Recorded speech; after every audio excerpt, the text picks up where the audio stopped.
Hello everyone. Last video में मैंने career counselling के बारे में बताया था, एक बहुत ब्रीफ नोट दिया था। आज हम बात करेंगे बेसिस ऑफ करियर सिलेक्शन के बारे में। यहाँ बेसिस से मतलब उन एबिलिटीज़ की है जो किसी भी करियर को सिलेक्ट करने के लिए इम्पॉर्टेंट होते हैं, और करियर सिलेक्शन का फर्स्ट स्टेप होता है करेक्ट कोर्स को चूज़ करना। तो यहाँ इसी के रिगार्डिंग बात की जाएगी, डिस्कशन किया जाएगा। किसी भी करियर सिलेक्शन के लिए मेनली 3 एट्रीब्यूट्स इम्पॉर्टेंट होते हैं। First one is interest, second one is personality and third one is aptitude. Interest क्या है?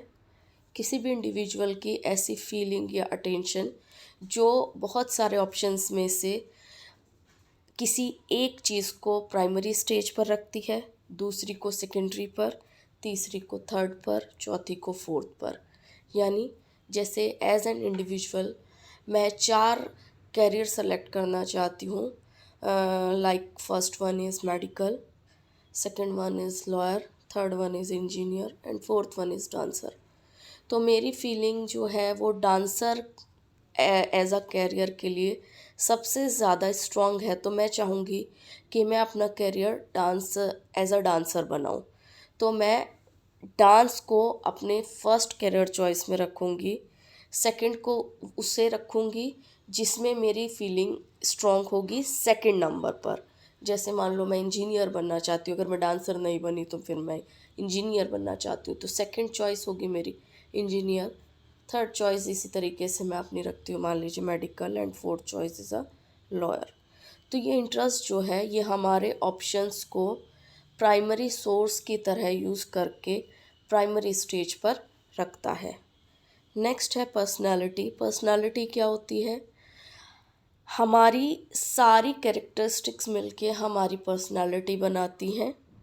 जैसे हमारा वे ऑफ थिंकिंग, हमारी फीलिंग, हमारा इंट्रोवर्ट नेचर या एक्सट्रोवर्ट नेचर, हमारी स्ट्रेंथ, हमारा वीकनेस, हमारा सोचने का स्टाइल, हमारा पॉइंट ऑफ व्यू, या ऐसी बहुत सारी हमारी क्रिएटिविटी। यानी एक इंडिविजुअल की ये सारी चीज़ें मिलकर उसकी पर्सनालिटी बनाती हैं। Last one is aptitude. Aptitude क्या होता है? एप्टीट्यूड एक ऐसी कैपेसिटी होती है जो कि किसी इंडिविजुअल में इनबॉर्न होती है। वो एबिलिटी उस इंडिविजुअल को दूसरे इंडिविजुअल से अलग बनाती है या अलग रखती है। अब हम बात करते हैं ऐसे एबिलिटीज़ के बारे में जो कि करियर सिलेक्शन के लिए इम्पोर्टेंट मेज़र का काम करते हैं, या जो बेसिस की हम बात कर रहे थे, यही वो मेज़र्स हैं जो बेसिस हैं किसी भी करियर को सेलेक्ट करने के लिए। तो first one is verbal ability. Verbal ability क्या होती है? ऐसी एबिलिटी जो कि हमें अपनी बात को समझाने के लिए ज़रूरी होती है। यानी हम किसी को जब अपनी बात कहते हैं तो वो बात, वो कन्वर्सेशन, वो कम्युनिकेशन उसी फॉर्म में उस बंदे तक पहुंचना चाहिए जिस फॉर्म में हम उसे पहुंचाना चाहते हैं। ऐसी एबिलिटी को हम वर्बल एबिलिटी कहते हैं। यानी capability of a person in expressing ideas using words in a clearly understandable manner. हम अपनी बात को, हम अपने आइडियाज़ को वर्ड्स में एक्सप्रेस करें और क्लियरली उसी तरीके से वो सामने वाले को समझ में आए। Second is numerical ability. Numerical ability और कुछ नहीं, नंबर्स के साथ डील करने की एबिलिटी है, या सिंपल न्यूमेरिकल प्रॉब्लम को सॉल्व करने की एबिलिटी है। Next one, third one is special ability. Special ability क्या है? किसी भी ऑब्जेक्ट्स को, इमेजेस को या नंबर्स को अरेंज करने की एबिलिटी है। Fourth one is closure ability. Closure ability क्या है?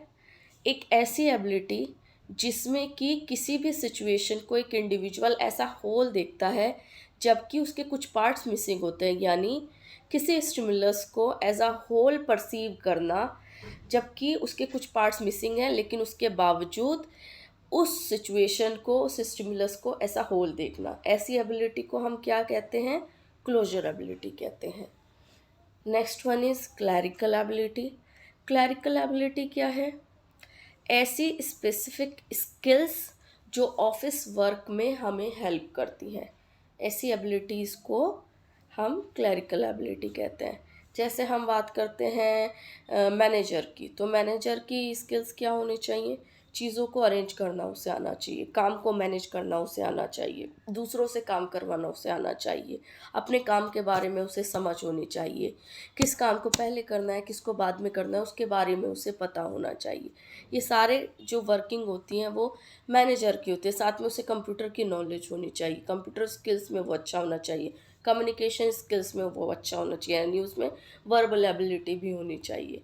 तो ये सारी चीज़ें मिलकर क्या होती हैं? क्लरिकल एबिलिटी बनाती है, यानी ऑफिस वर्क को स्मूथली करने के लिए जिन स्पेसिफिक स्किल्स की ज़रूरत होती है उन्हें हम क्लरिकल एबिलिटी कहते हैं। Next one is reasoning ability, ability to assess things rationally by applying logic based on new or existing information when making a decision or solving a problem। किसी भी प्रॉब्लम को सॉल्व करने के लिए existing information या new information को logically use करके हम उस प्रॉब्लम को जब सॉल्व करते हैं तो ऐसी एबिलिटी को हम क्या कहते हैं? रीजनिंग कहते हैं। Next one is mechanical ability, machines को या टूल्स को यूज़ करना और उन्हें समझना ही मैकेनिकल एबिलिटी कहलाती है। And last one is psychomotor ability, नाम से ही समझ में आ रहा है साइको एंड मोटर, यहाँ psycho skills and motor skills की बात हो रही है, psychological skills and motor skills, यानी eye hand coordination under the speeded conditions. कोई भी इंडिविजुअल आई हैंड कोऑर्डिनेशन कितना अच्छा यूज़ कर पाता है अंडर द स्पीडेड कंडीशन, यानी कितनी स्पीड से और कितना अच्छे तरीके से आई हैंड कोऑर्डिनेशन को यूज़ कर पाता है, इसे हम साइकोमोटर एबिलिटी कहते हैं। इस वीडियो में हम इस बारे में डिस्कस करेंगे। नेक्स्ट वीडियो में हम बताएंगे कि ऐसे कौन कौन से ब्रॉड एरियाज़ हैं जिसमें आप कैरियर सेलेक्ट कर सकते हैं, यानी ऐसे इंपॉर्टेंट एरियाज़ जिसमें सारे कैरियर्स आ जाते हैं और उनसे रिलेटेड कोर्सेज़ को ही एज अ इंडिविजुअल हम चूज़ करते हैं। Thank you.